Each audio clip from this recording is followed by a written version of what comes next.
People. Que pasa, sapa, say what they do. Now, people, this video is about a man that was on Jamaica Most WANTED list. I am speaking about a person whose name is Kimali Brown, aka Damian Horatio Mitchell. Now, people, I am going to let you listen to a popo that is telling you about this man's CRIMINAL history. People, he is a serious man. He is WANTED for a lot of contracts slap away in Jamaica. And he was also wanted for the killing of Simone Collymore and the taximan that got slapped away on Red Hills Road, we are speaking about in St. Andrew. Now, people, if we remember, there was an incident maybe about a week ago where the popo basically rolled up on some people in a Montego Bay. We are talking about St. James at a country club, and they basically slapped away one person, and they also held a next WANTED man and a person of interest.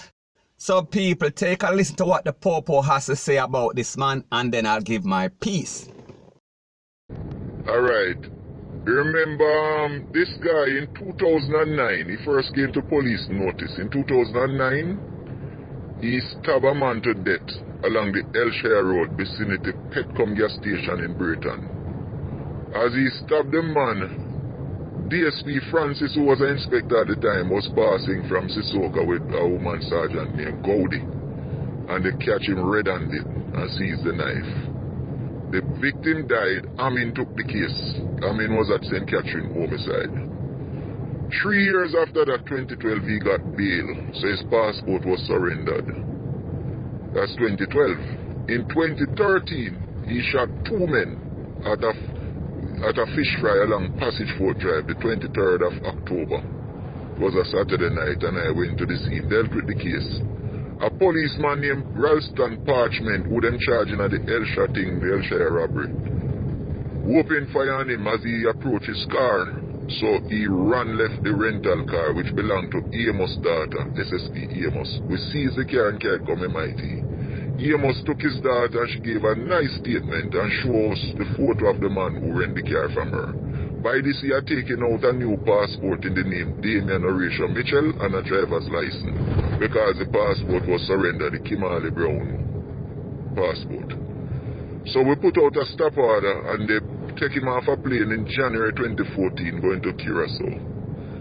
When I found out that he's from Britain, I had asked Mr. Taylor to hand the case to somebody else because they know me and me know him. But them did say, you know what, just deal with it since it's a safari night. I think I'll miss school. You did want to assist me.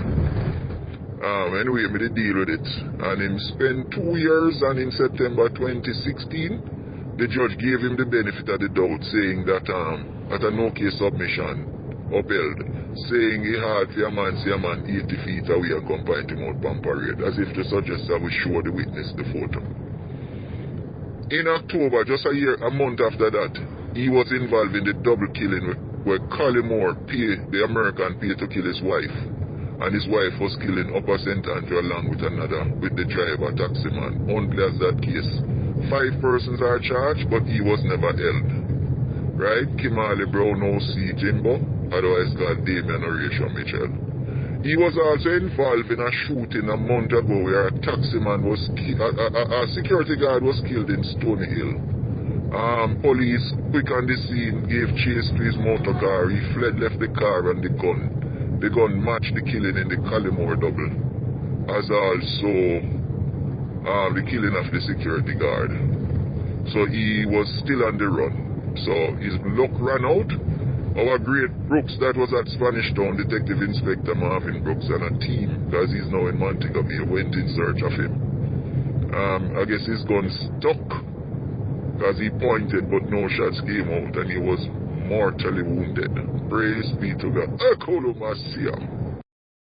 Now, people, when I listened to that audio, a few things came to mind. Karma catch up on him. He had to pay the piper. Judgment Day, the day of reckoning.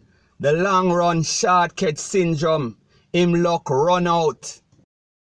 Him bad like yours, but the long hand of the law finally catch him. Now people like them say, crime does not pay. It might pay for a little while, but afterwards it always catch back up on you and you lose everything, even your life. Especially in this case, this is what happened to this man, because people, based on what the Popo is saying about this man, based on everything that we've heard, it is obvious that this man is a very serious man. It is obvious that this man is a crime person.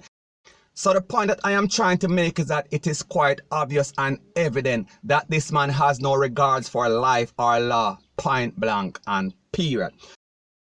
Now, when you think about the case as it pertains to Simone Collymore and the taxi man, we are speaking about an innocent person that was also slapped away because he was just doing his job and taking this lady who was also innocent. And based on what the Popo is saying, this was orchestrated by the husband. We are speaking about Mr. Collymore.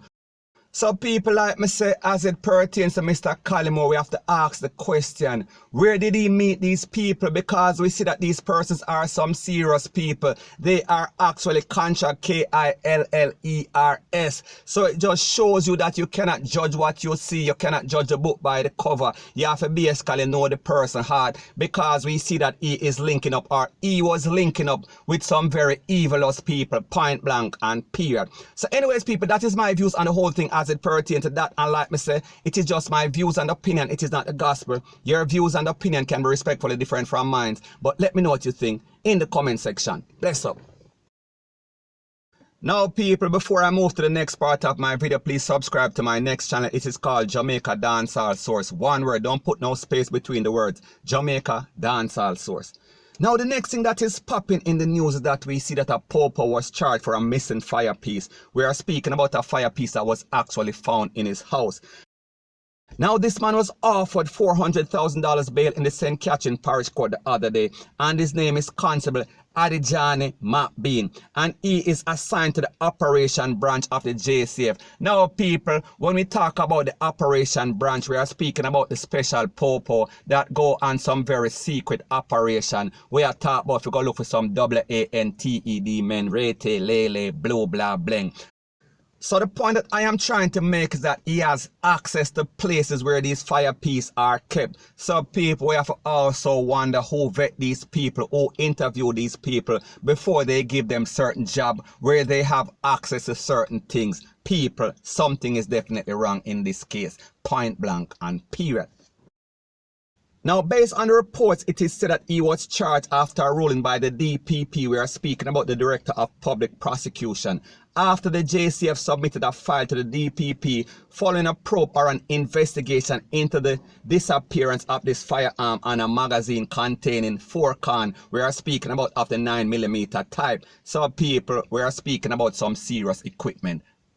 So it seems like the relevant authority, I am speaking about the persons who are responsible for make sure that these fire sticks don't walk away. It seems as if they did a count and they realized that something was missing. And when they went to this person's house, because all of the things pointed to him, they found the fire piece at his house. So people, how did it get there? Let me know what you think in the comment section. So anyways, he is to return to court on March 4, 2020, and he was ordered to surrender his travel documents. Now people, we are speaking about a person that is supposed to be a Popo, and he is acting just like a CRIMINAL, point blank and period. So anyways people, that is my views on the whole thing as it pertains to that. And like me say, it is just my views and opinion. It is not the gospel. Your views and opinion can be respectfully different from mine, but let me know what you think in the comment section. Bless up.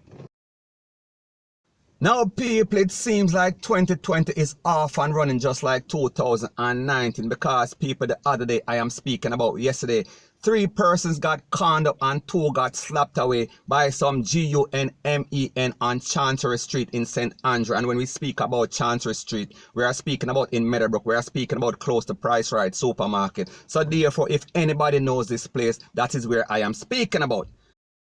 So based on information from the Popo, it is said that at about 6:15 p.m. a black SUV rolled up on the scene with 3 men inside, and them basically jump out and blaze up some can pan some people that were standing on Chancery Street. And after the SMOKE cleared, 2 men were slapped away, and the next one was INJURED, and he was taken to the place of recovery. And also, based on the Popo information, it is said that 2 of the persons that were slapped away were unidentified. So therefore, them don't know who they are or where they are from. However, they was hanging on the street. So people, the moral of the story is this: Jamaica is a different place right now. You cannot just hang out on a street corner with any kind of strange person, because you don't know who is involved in what and who is who and where is where. So therefore, you're only exposing yourself when you're on a certain corner with some shaky man or some wanted people. Therefore, you are putting your life in jeopardy, point blank and period. So anyways, people, that is my views on the whole thing as it pertains to that. And like me say, it is just my views and opinion. It is not the gospel. Your views and opinion can be respectfully different from mine, but let me know what you think in the comment section. Bless up.